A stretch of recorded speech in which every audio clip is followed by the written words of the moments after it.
మా జీవనాధారం వ్యవసాయం. మేము నిమ్మకాయలు పండిస్తామండి. మాకు నిమ్మకాయల్లో లక్షలు వచ్చేస్తున్నాయి అనుకుంటారు. నిన్న మా అమ్మ అన్నం తిన్న బాక్స్లో గోంగూర తీసుకొస్తే ఎండకి దాని పరిస్థితి ఎలా ఉంది.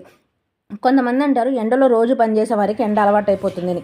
అవును, 30 డిగ్రీలు ఎండ అయితే ఓకే, కానీ 42 డిగ్రీలు ఎండ ఎవరికి అలవాటు అవుతుందండి? ఏసీలో ఉండే వాళ్ళకినా, లేక సూర్యుడు ఏమన్నా స్నేహితుడా రే వీళ్ళు రోజు ఎండలో ఉంటారు వీరిపై ఎండ రాకుండా చేయాలని?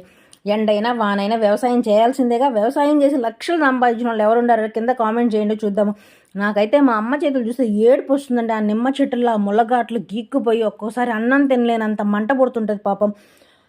మందులకి ఎరువులకి పెట్టుబడి ఎంత అవుతుందో వ్యవసాయం చేసే వాళ్ళకే తెలుసు. అయినా కష్టం చేసేవారికి కష్టం విలువ తెలుస్తుంది, కానీ పక్క నుండి చూసేవారికి కాదు కదా.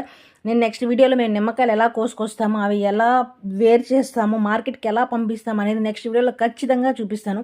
ప్లీజ్ వ్యవసాయం చేసే వాళ్ళందరికీ తక్కువగా చూడకండి, వాళ్ళకే లక్షలు రావు. Please support my channel.